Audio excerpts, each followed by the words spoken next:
E aí, jovens, como vocês estão? Tudo certo?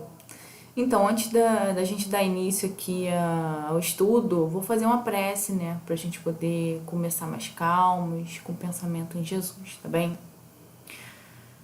Jesus, amigos espirituais, Luiz Sérgio, obrigada pelo trabalho, obrigada pela oportunidade.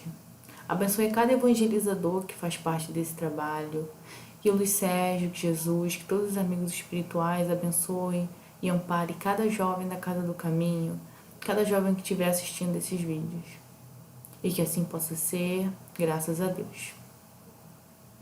Então, gente, hoje a gente vai falar sobre a Lei de Igualdade do Livro dos Espíritos, né? E a terceira parte do capítulo 9. A gente vai falar sobre esses tópicos que eu deixei aqui anotado, que é a lei de igualdade, né? Igualdade natural, desigualdade das aptidões, desigualdades sociais, desigualdade das riquezas, as provas de riqueza e de miséria, igualdade dos direitos do homem e da mulher e igualdade perante ao túmulo. Então, nós vamos começar falando da igualdade natural. Eu vou lendo as questões e comentando sobre, tá certo? Então, na questão 803, Kardec pergunta: perante Deus, são iguais todos os homens? E a espiritualidade nos ensina: sim, todos tendem para o mesmo fim, e Deus fez suas leis para todos. Dizeis frequentemente: o sol é luz para todos, e enunciais assim uma verdade maior e mais geral do que pensais. Então, o que isso quer dizer? Quer dizer que todos nós somos iguais para Deus. Todos nós fomos criados simples e ignorantes na mesma condição. Deus, ele não concedeu superioridade natural a nenhum de nós, nem pelo nascimento e nem pela morte. Isso é importante para a gente entender, principalmente que todas as desigualdades que nós identificamos aqui na Terra, né, no nosso planeta, não vêm de Deus. Nós vamos ver que essas desigualdades, e principalmente as desigualdades sociais, acontecem na verdade do homem, né, por causa de nós, por causa do nosso erro, do nosso egoísmo, do nosso orgulho. Deus criou todos nós iguais para a felicidade e para o amor, tá certo? Então, todos nós para Ele temos a mesma importância. Portanto, as leis de Deus são para todos, né? E cabe cada um de nós entender isso e entender a tal ponto de saber que aquilo que eu quero para mim, eu preciso também querer para o meu próximo, né? Porque cada um de nós nos encontramos numa faixa diferente de vida e de evolução. Portanto, entendemos as leis de Deus de uma forma diferente do outro. Isso não significa dizer que a lei seja melhor para um ou pior para outro, não é isso, né? Apenas que cada um vai compreender e vai aplicar, vai absorver essa lei conforme a sua realidade. Por exemplo, se hoje eu não consigo absorver e compreender as leis divinas por completo, não tem problema. No amanhã eu vou conseguir. E todos nós vamos conseguir, porque a lei é de igualdade, né? E à medida que nós vamos evoluindo, nós vamos percebendo tudo muito melhor e, consequentemente, melhor vivenciando aquela lei nas nossas vidas. Agora, falando sobre as desigualdades das aptidões, vamos voltar às questões, né? Na 804, Kardec pergunta: por que não outorgou Deus as mesmas aptidões a todos os homens? E a espiritualidade diz: Deus criou iguais todos os espíritos, mas cada um destes vive há mais ou menos tempo e, consequentemente, tem feito maior ou menor soma de aquisições. A diferença entre eles está na diversidade dos graus de experiência alcançada e da vontade com que obram, vontade que é o livre-arbítrio. Daí, o se aperfeiçoam uns mais rapidamente do que outros, o que lhes dá aptidões diversas.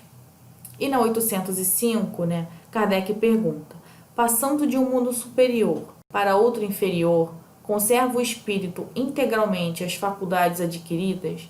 E a espiritualidade diz: sim, já temos dito que o espírito que progrediu não retrocede.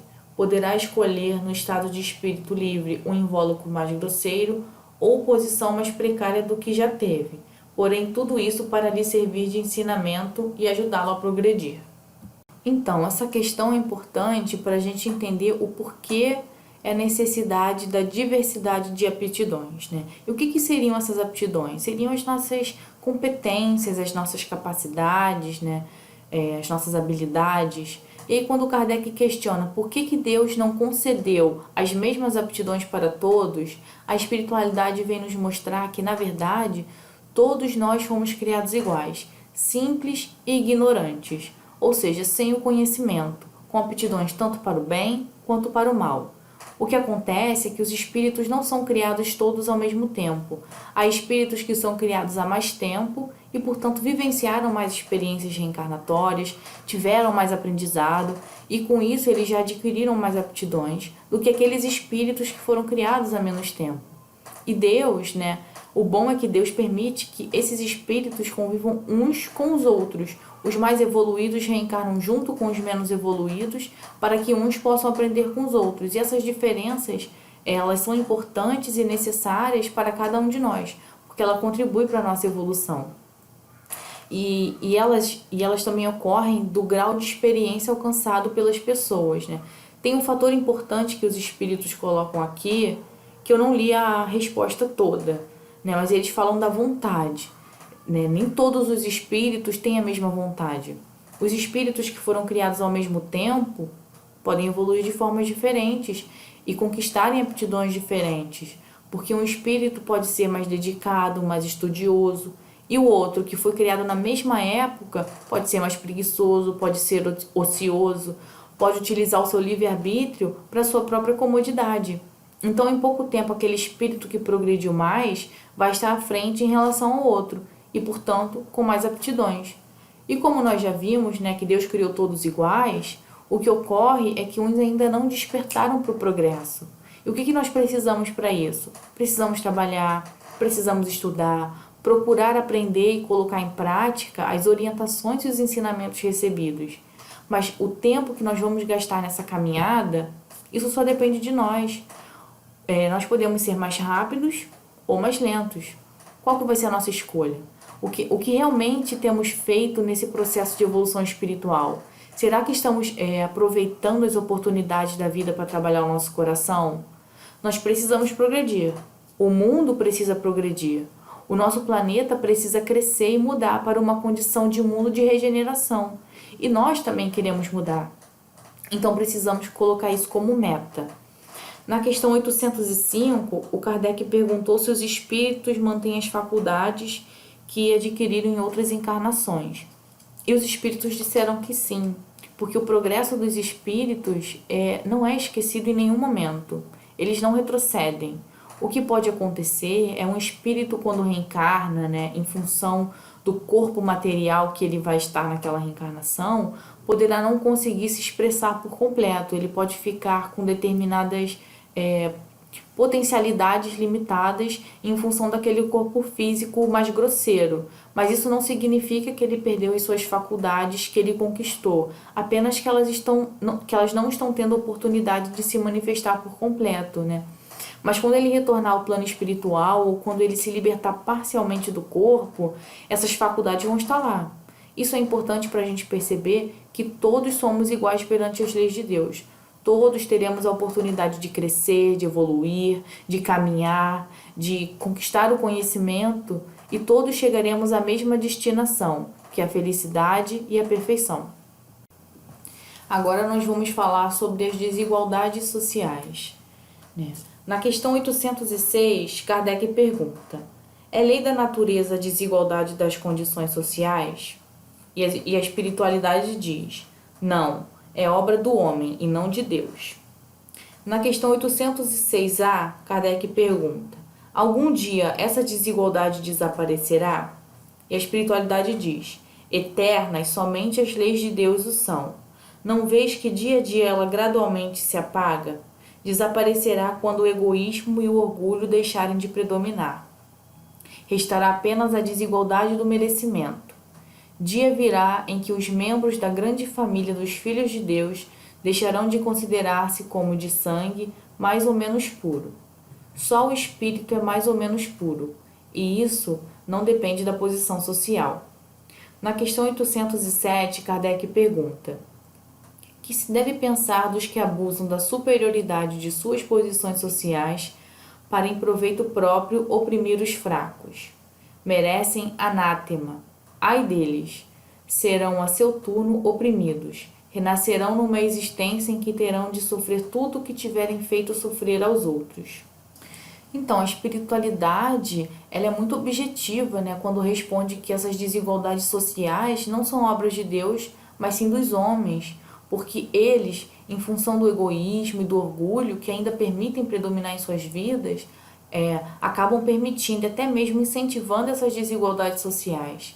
Porque nós, né, a gente fala homens, mas somos nós, todos nós, porque nós nos consideramos melhores, nos consideramos superiores e muitas vezes acreditamos que precisamos agir com o outro como se o outro fosse ou valesse menos. Então essas atitudes que causam as desigualdades sociais, só que elas não vêm de Deus, elas vêm de nós mesmos, da nossa visão ainda equivocada da vida e do outro.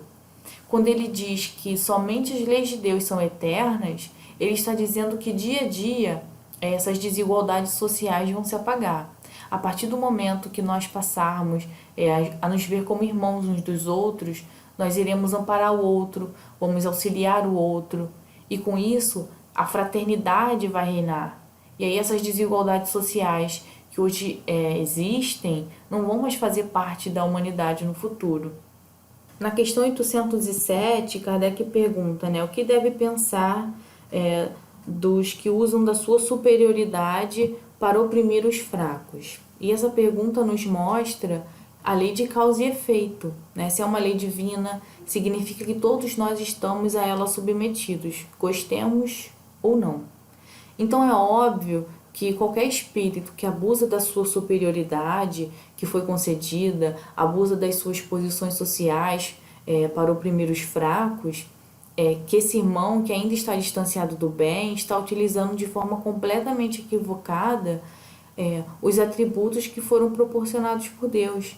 E em algum momento Deus vai nos pedir conta de como nós utilizamos essas aptidões recebidas, os recursos financeiros, a inteligência, a superioridade intelectual. Tudo isso são grandes possibilidades de aprendizado se nós soubermos utilizar eles bem. Caso contrário, se a gente abusar desses talentos, certamente a gente vai perder eles, seja nessa vida ou em outras.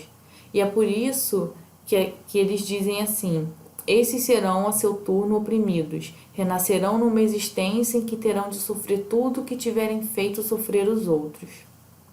Então, aquelas pessoas que abusam da superioridade provavelmente nascerão numa outra existência, numa condição de humildade, onde muitas vezes serão humilhados, ou onde ele possa aprender o que não aprendeu nas outras vidas.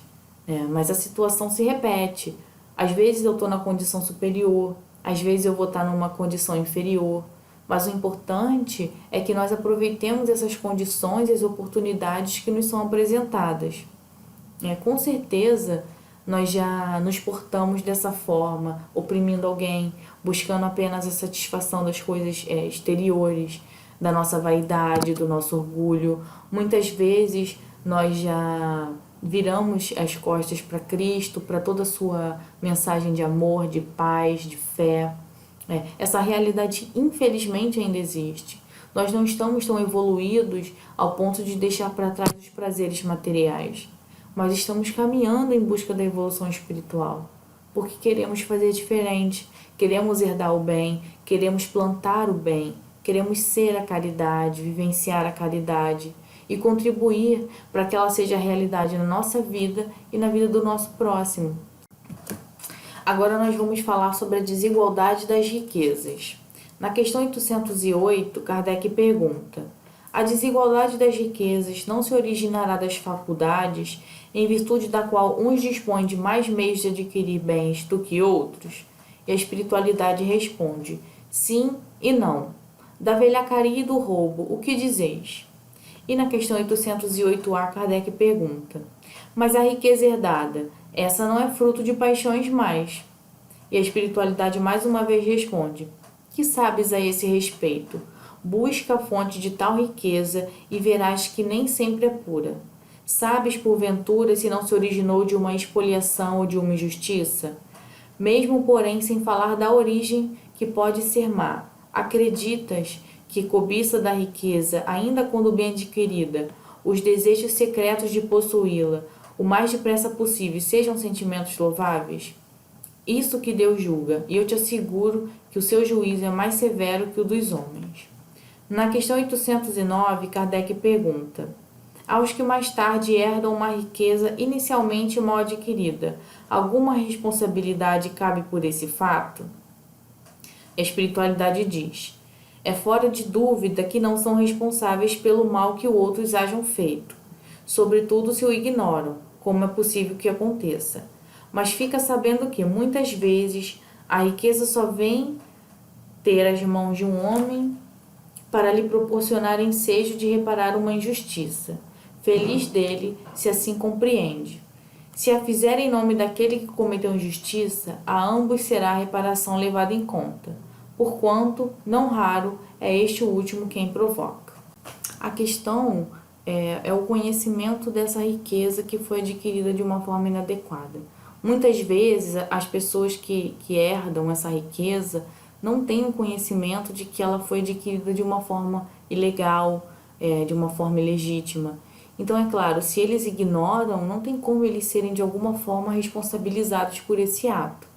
Mas se eu souber dessa condição e não buscar corrigir, não buscar reparar esse erro, aí é diferente. Aí com certeza eu estarei me responsabilizando por aquele ato. Por exemplo, se chegou ao meu conhecimento de que aquela riqueza que eu herdei foi adquirida de uma forma indevida e mesmo assim eu usufruo dela e não procuro reparar a situação, com certeza eu também terei responsabilidade.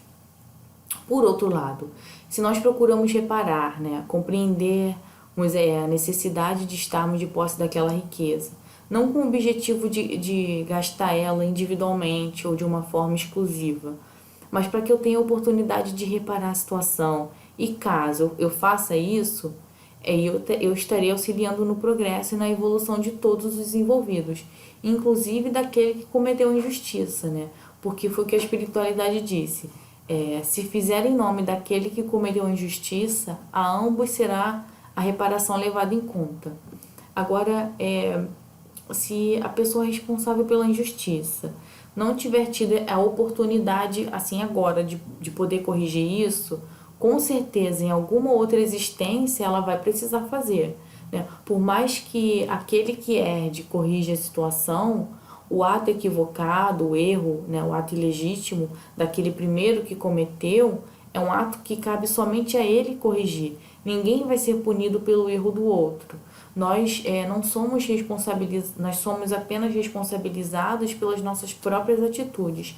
Então, aquele que cometeu uma injustiça, em algum momento, ele vai precisar recuperar e resgatar com a justiça divina. Então, continuando, na questão 810, Kardec questiona: sem quebra da legalidade, quem quer que seja pode dispor de seus bens de modo mais ou menos equitativo. Aquele que assim proceder será responsável depois da morte pelas disposições que haja tomado? E a espiritualidade responde: toda ação produz seus frutos. Doces são os das boas ações, amargos sempre os das outras. Sempre entendei o bem. Então, a doutrina espírita sempre nos diz que todos nós somos responsáveis pelas nossas escolhas, pelas nossas atitudes. Não há nenhuma atitude que fique sem consequência. Qualquer atitude no bem, por menor que seja, nos traz como consequência um bem-estar, E toda ação negativa igualmente nos trará uma consequência que não é boa, uma consequência negativa. E isso em tudo em nossa existência, estejamos nós encarnados ou desencarnados. A pergunta foi, se eu resolver dispor dos meus bens de uma forma mais ou menos equitativa, se eu vou ser responsável por isso? Certamente, se eu desfrutar dos meus bens com o objetivo de amparar o outro, aliviar as dores do outro, adotar uma atitude caridosa de modo que ampare o meu próximo, eu não vou estar dispondo dos meus bens de uma forma mais igualitária? Eu não vou estar, a partir dessa atitude, fazendo a caridade e aliviando a dor do meu irmão? Então, com certeza, eu vou ter mais mérito, eu vou ter uma consequência positiva, porque eu poderia dispor dos meus bens de uma forma mais egoísta, apenas deixando para os meus familiares, para aqueles que têm laços de sangue comigo. Então, uma ação vai produzir frutos bons e a outra ação, baseada no orgulho e no egoísmo, vai produzir frutos que não são tão positivos, serão frutos mais amargos. Ainda sobre a desigualdade das riquezas, na questão 811, Kardec pergunta: será possível e já terá existido a igualdade absoluta das riquezas? Espiritualidade diz: não, nem é possível. A isso se opõe a diversidade das faculdades e dos caracteres. A espiritualidade aqui nos mostra que a diversidade das nossas habilidades, das nossas aptidões, são os responsáveis pela desigualdade que existe entre as riquezas. E por que eles são responsáveis por essa desigualdade? Porque eles impedem a igualdade absoluta. Porque, como nós já vimos, nós convivemos entre espíritos mais evoluídos que nós e menos evoluídos do que nós também. Aqueles mais evoluídos têm mais aptidões, são mais inteligentes, têm condições de agir com as riquezas de uma forma muito mais inteligente, com muito mais bom senso, do que aqueles que são imperfeitos. Então, se toda a riqueza do planeta ela fosse distribuída igualmente, aqueles espíritos mais evoluídos, mais inteligentes, iriam com aquele valor fazer prosperar, iria multiplicar, iria crescer. Em pouco tempo, eles estariam ricos novamente. Já aquele que é mais imperfeito, que viveu menos e que tem menos aptidões desenvolvidas, ele provavelmente iria perder esse dinheiro, esse recurso, ele ia gastar e em pouco tempo ele estaria sem. Então, como nós não estamos todos no mesmo grau evolutivo, é natural que tenha essa diversidade. Então, não tem como ter essa igualdade absoluta das riquezas. Agora, conforme a gente vai evoluindo, o egoísmo vai diminuindo e diminui também as desigualdades excessivas.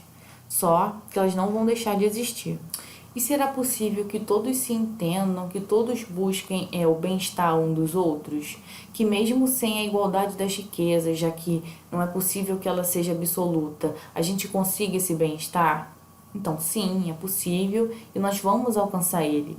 Vai chegar o tempo onde todos nós vamos nos sentir bem, na condição em que estivermos. Mesmo realizando trabalhos diferentes, não vai ter problema.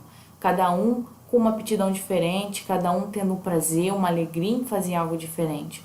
Nós estamos trabalhando para isso, Nós estamos procurando compreender que o bem-estar, ele não é individual. O bem-estar verdadeiro, ele envolve a coletividade. Porque quando nós aprendemos o amor, nós sabemos que ele não é egoísta.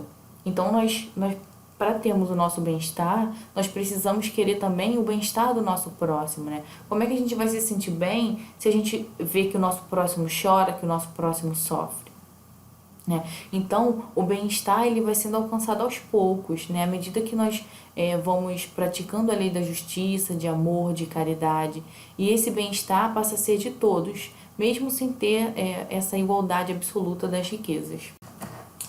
Essa é a última pergunta sobre a desigualdade das riquezas. Portanto, ele diz aqui, se a sociedade de alguma forma tiver contribuído para que uma pessoa caísse em miséria, ou de alguma forma que faltou, deixou de dar educação moral que devia para que essa pessoa pudesse por si mesma sufocar as suas tendências perniciosas e com isso crescer e evoluir, ela vai ter uma responsabilidade. Mas a responsabilidade de uma sociedade, de um número de pessoas, como é que todos vão ser responsabilizados? Como é que isso acontece? Então, existem erros que são cometidos por grupos de pessoas. Nem todos os erros são cometidos por uma pessoa individualmente. Há pessoas que erram, há famílias que erram, há coletividades que erram, há povos que erram, há sociedades que erram. E quando um determinado erro é cometido em conjunto, muitas vezes essas pessoas, num futuro próximo ou depois, irão ser responsabilizadas em conjunto. E é aí que muitas vezes nós vemos os chamados desencarnes coletivos, provas coletivas, onde não apenas uma pessoa responde, mas várias pessoas que passam por uma determinada situação em que elas estão muitas vezes resgatando um erro coletivo. Então, se a sociedade erra de forma conjunta, ela também será responsabilizada. Claro que no momento certo, e a justiça divina vai saber que momento é esse, mas ela também será responsabilizada. Agora nós vamos falar sobre as provas de riqueza e de miséria. Na questão 814, Kardec pergunta: por que Deus a uns concedeu a riqueza e o poder e a outros a miséria? A espiritualidade nos responde: para experimentá-los de modos diferentes. Além disso, como sabes, essas provas foram escolhidas pelos próprios espíritos, que nelas, entretanto, sucumbem com frequência.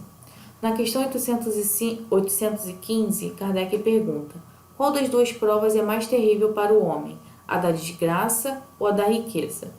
A espiritualidade diz: são-no tanto uma quanto outra. A miséria provoca as queixas contra a providência divina, né? E a riqueza incita todos os excessos.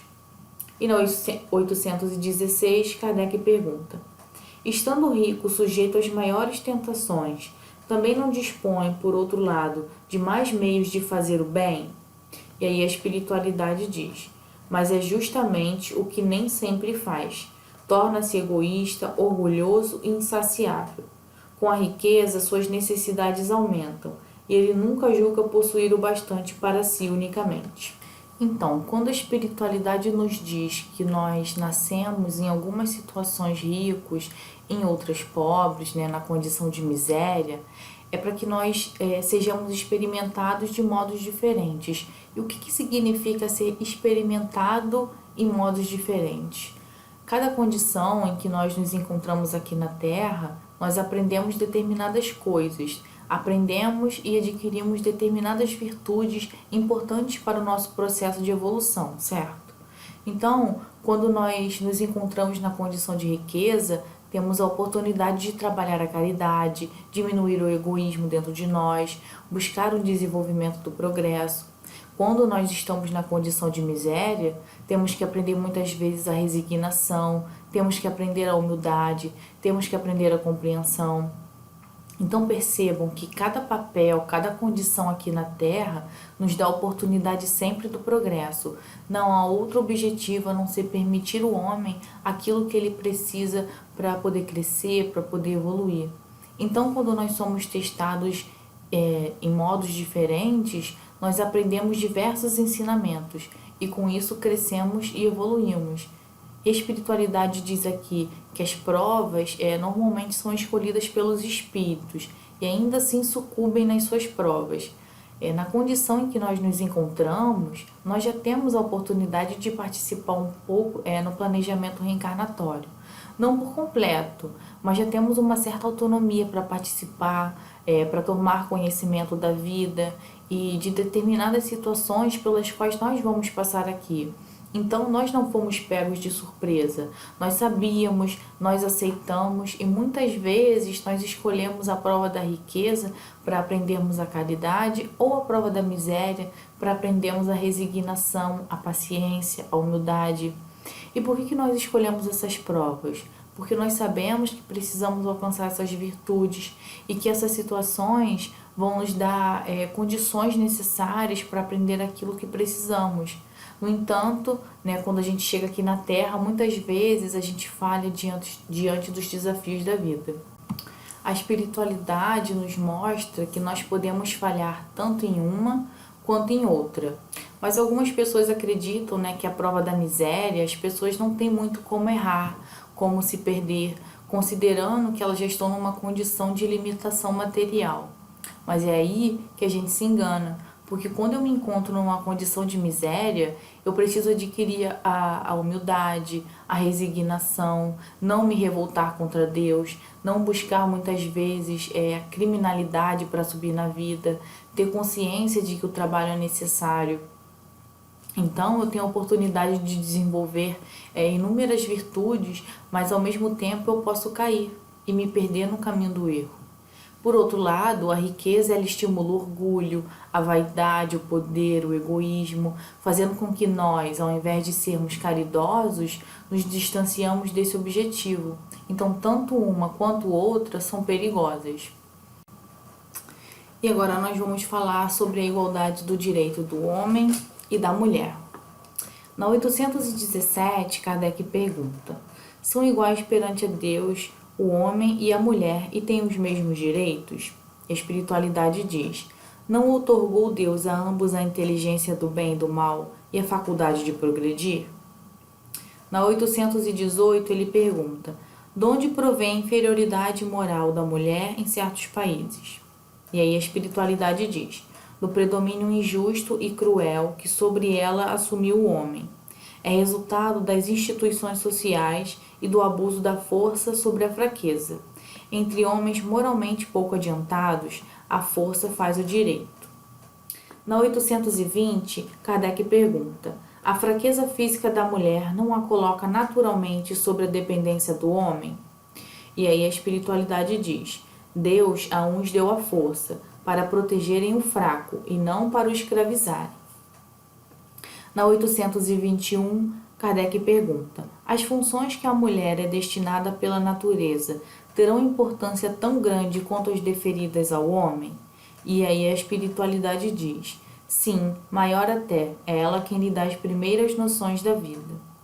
E para finalizar, na questão 822A, Kardec pergunta: assim sendo, uma legislação para ser perfeitamente justa deve consagrar a igualdade dos direitos do homem e da mulher? E aí a espiritualidade diz: dos direitos sim, das funções não. Preciso é que cada um esteja no lugar em que lhe compete. Então, se Deus concedeu ao homem e à mulher a inteligência, se ambos têm condições e capacidade de identificar e diferenciar o bem e o mal, se ambos foram criados para o progresso, claro que ambos têm o mesmo direito. Na verdade, a condição de homem e de mulher é uma condição para quem está aqui na Terra, porque o espírito, ele não é masculino ou feminino, ele não tem essa característica. Tanto é que à medida que os espíritos evoluem e se tornam mais próximos da perfeição, eles adquirem a unissexualidade plena. Então, essa característica de homem e mulher é necessária aqui na nossa vida material para poder proporcionar a procriação e assim a capacidade dos espíritos reencarnarem, já que nós sabemos que a reencarnação é o meio que nos possibilita o progresso, né? Mas ambos são iguais perante as leis de Deus. Não é porque eu estou na condição momentaneamente masculina ou feminina que eu serei mais ou menos do que o outro. Na verdade, todos nós nascemos simples e ignorantes e seremos um dia espíritos perfeitos. As condições são momentos, são oportunidades que nós precisamos vivenciar para ter determinados valores, para ter determinadas virtudes que eu só aprendo ou no polo masculino ou em outras virtudes que eu só aprendo no polo feminino. Então não há essa diferença para Deus. Essa diferença, quando ocorre, é por causa do homem, né? Algumas situações, em função da cultura, da força física, do poder, acabam muitas vezes imprimindo uma condição de inferioridade para o polo feminino. Mas para Deus não tem essa diferença. E se a gente analisar, né, a nossa história, os homens primitivos, nós vamos perceber que aqueles que eram fortes, aqueles que se destacavam pela força física, eles possuíam maior reconhecimento, maior respeito diante da sociedade da época. E a mulher, naturalmente mais frágil, acabava sendo deixada de lado. Então, por mais que ela tivesse e tem suas funções junto à família, junto à reprodução, e exatamente através da mulher, né, através da maternidade, que as primeiras noções de vida são trazidas para a humanidade, são possibilitadas aos espíritos, essas virtudes, essas características não eram consideradas suficientes para que ela tivesse um papel de destaque na sociedade. E é por isso que ela era deixada de lado e acabava assumindo, por conta da imperfeição dos homens, um papel inferior, né? Como se ela fosse inferior ao homem. E isso não existe nas leis divinas. Portanto, homem algum tem o direito de agir com a mulher de uma forma desrespeitosa, de fazer ela se sentir como se precisasse e dever-se viver às custas do sexo masculino. A mulher, ela não é submissa, ela é igual. O fato dela ser mais frágil é porque assim precisa ser por causa das funções que cabe a ela desempenhar aqui na Terra. E ao homem, exatamente por ser mais forte, tem a obrigação de amparar, de auxiliar e não o contrário. Então, quando a espiritualidade diz que é o resultado das instituições sociais, do abuso da força sobre a fraqueza, na verdade é o resultado da imperfeição humana. Porque à medida que nós formos evoluindo, esse comportamento ainda pequeno, ainda mesquinho, egoísta, ele vai deixar de existir, né? Todos esses males que nós ainda identificamos na nossa sociedade refletem o quão imperfeito nós somos. E se queremos evoluir e sair dessa condição, precisamos trabalhar no bem, orar, ter perseverança, amor. São essas ações que nos levarão ao progresso. Esse é o nosso último tópico antes de terminar o estudo. Então, nós vamos falar da igualdade perante o túmulo. E na 823, Kardec pergunta: de onde nasce o desejo que o homem sente de perpetuar a sua memória por meio de monumentos fúnebres? E aí a espiritualidade responde: último ato de orgulho. A espiritualidade aqui nos mostra que muitas vezes o orgulho ele se faz presente até mesmo nesses momentos fúnebres, né? Nos momentos em que nós estamos ali para honrar, para homenagear a memória de um parente querido.